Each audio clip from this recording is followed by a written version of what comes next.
Hello friends, welcome to my channel. तो चलिए आज देखते हैं साइंस से 10 क्वेश्चन। और आज साइंस में हैं बायोलॉजी और पारिस्थितिकी तंत्र से रिलेटेड। ठीक है, तो आइए देखते हैं पहला क्वेश्चन। पहला क्वेश्चन है, ओपेरिन द्वारा प्रतिपादित जीवन की उत्पत्ति के रासायनिक विकास के कितने चरण हैं? तो ये आंसर हो जाएगा ऑप्शन डी, 4 चरण। ठीक है, तो यहाँ देख सकते हैं रासायनिक विकास के चरण हैं साधारण अणुओं का निर्माण, कार्बनिक अणुओं का निर्माण, जटिल कार्बनिक यौगिकों का निर्माण, अणुओं की क्रियाशीलता। तो यहाँ पे 4 जो है रासायनिक विकास के चरण हैं, ओपेरिन के द्वारा बताया गया है। आगे देखते हैं, निम्नलिखित में से कौन सा कथन सत्य है? उपार्जित लक्षणों का वंशागति सिद्धांत जेबी लेमार्क द्वारा दिया गया। फिलोसफिक यूलॉजिक पुस्तक डार्विन द्वारा लिखी गई। द ओरिजिन ऑफ स्पीसीज पुस्तक लेमार्क द्वारा लिखी गई।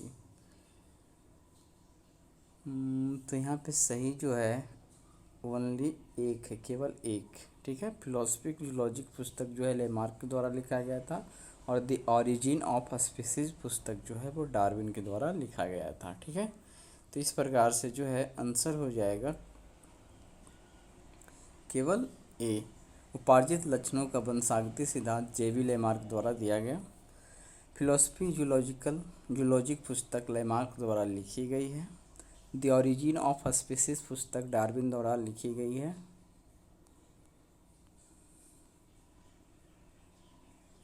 डार्विन वाद के अनुसार कौन सा कथन असत्य है? कह रहा इस सिद्धांत के अनुसार सभी जीवों की उत्पत्ति एक कोशिकीय सरल जीव से हुई है। फिर है, जीवन की उत्पत्ति सजीव पदार्थों से हुई है। सी है, जीवों की आवश्यकताएं तथा इच्छाएं प्राकृतिक चयन का आधार नहीं बनती है। अगला है, इसके अनुसार केवल उपयोगी लक्षण अथवा परिवर्तन ही अगली पीढ़ी में हस्तांतरित होते हैं। तो इस प्रकार से जो है यहाँ पे असत्य कथन ढूंढना था ना, यहाँ सत्य कथन ढूंढना है। तो आंसर बी हो जाएगा, जीवन की उत्पत्ति जो है सजीव पदार्थों से नहीं हुई है, निर्जीव से, ऐसा डार्विन बाद में कहा गया है। ठीक है, आगे देखते हैं। तो ये तो बी हो गया। चलिए, जीव विज्ञान अर्थात बायोलॉजी शब्द का प्रयोग सर्वप्रथम किसने किया? तो ध्यान देना है कि लेमार्क है, टेरेविनस है, अरस्तु है, और ये भी दोनों। तो आंसर तो ये भी दोनों हो जाएगा। और लेमार्क और ट्रेविरेनस ये दोनों जो है जीव विज्ञान अर्थात बायोलॉजी शब्द का सर्वप्रथम प्रयोग इसी ने किया था। ठीक है, लेकिन जीव विज्ञान का जो पिता है वो अरस्तु कहलाता है। ठीक है, लेकिन शब्द का प्रयोग करने की बात आए तो दोनों का नाम आता है, लेमार्क और ट्रेविरेनस का। चलिए आगे देखते हैं। तो डी हो गया आंसर। आगे देखते हैं,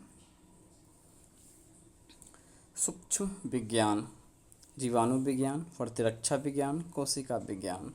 यहाँ पे आपको देखना है कि आंसर कौन सा होगा। सूक्ष्म विज्ञान, तो सूक्ष्म विज्ञान के बारे में बताया था ल्यूई पाश्चर ने। फिर है जीवाणु विज्ञान, तो जीवाणु विज्ञान के बारे में बताया था रॉबर्ट कोच ने। ठीक है, अगला है प्रतिरक्षा विज्ञान, तो प्रतिरक्षा विज्ञान के बारे में बताया था एडवर्ड जनर ने। और कोशिका विज्ञान के बारे में बताया था रॉबर्ट हुक ने। तो ये मिल रहा है ऑप्शन सी में। ठीक है,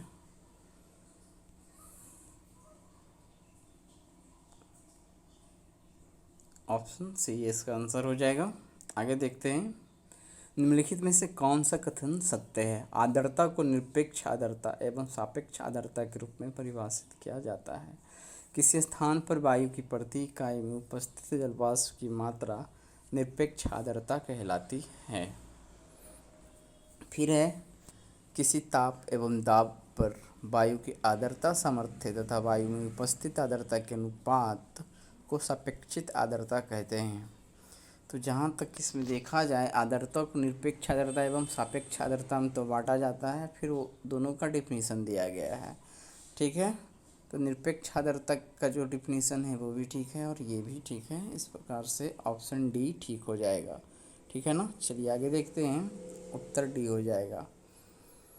प्रकाश संश्लेषण किस प्रकार किस प्रकाश में होता है? प्रकाश संश्लेषण किस प्रकाश में होता है? दृश्य प्रकाश, पराबैंगनी प्रकाश, अवरक्त प्रकाश, सूक्ष्म प्रकाश। तो प्रकाश संश्लेषण जो होता है किस प्रकाश में होता है? तो ये दृश्य प्रकाश में ही होता है, ठीक है, विजुअल लाइट में होता है प्रकाश संश्लेषण।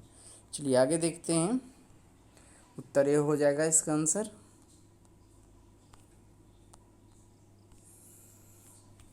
निम्न में से कौन सा पराबैंगनी तरंग सभी जीवों पर अत्यधिक घातक प्रभाव डालता है?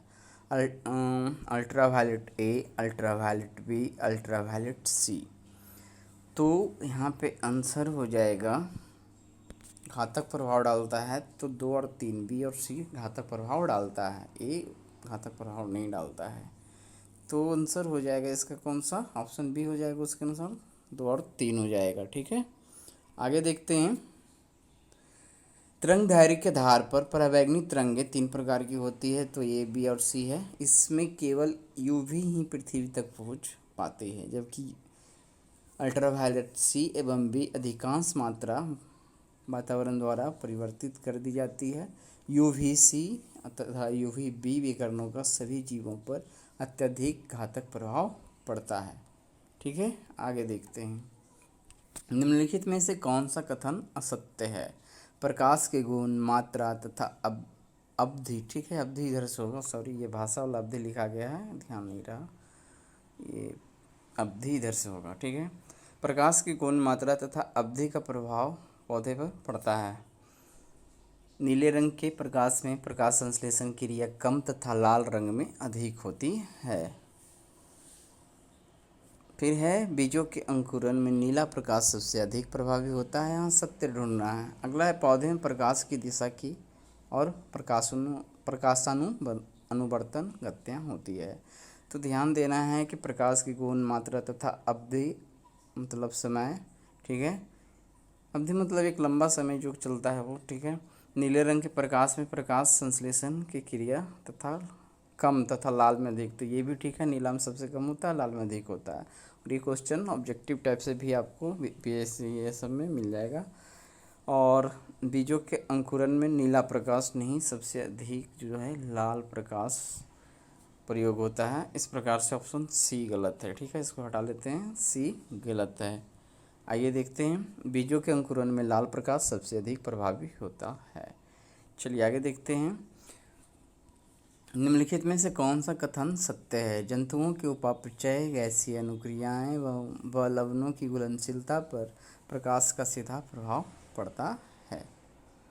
क्या है? जंतुओं के उपापचय, गैसीय, ठीक है, प्रकाश की तीव्रता बढ़ने पर विभिन्न एंजाइमों की क्रिया तथा लवणों की घुलनशीलता बढ़ जाती है, जिससे जंतु अधिक फुर्तीले एवं सक्रिय नजर आते हैं। तो यहाँ पे जंतुओं के उपापचय, गैसीय अनुक्रियाएं व लवणों की घुलनशीलता पर सीधा प्रभाव पड़ता है। तो उसी का यहाँ पे व्याख्या एक तरह से कह सकते हैं कि प्रकाश की तीव्रता बढ़ने पर, ठीक है, एंजाइमों की क्रिया तथा लवणों की घुलनशीलता बढ़ जाती है, जिससे जंतु अधिक फुर्तीले एवं सक्रिय नज़र आते हैं। तो इस प्रकार से ये हो जाएगा, दोनों कथन सही है और 2-1 की व्याख्या करता है। तो इस प्रकार से आज हमने साइंस से 10 क्वेश्चन देखा, ठीक है। तो कल बिहार से रिलेटेड क्वेश्चन रहता है शनिवार को, तो कल बिहार से रिलेटेड क्वेश्चन लेकर उपस्थित रहेंगे। तो जो चैनल पे नए हैं, चैनल हमारा कंटेंट अच्छा लग रहा हो तो चैनल ज़रूर सब्सक्राइब करें, ठीक है।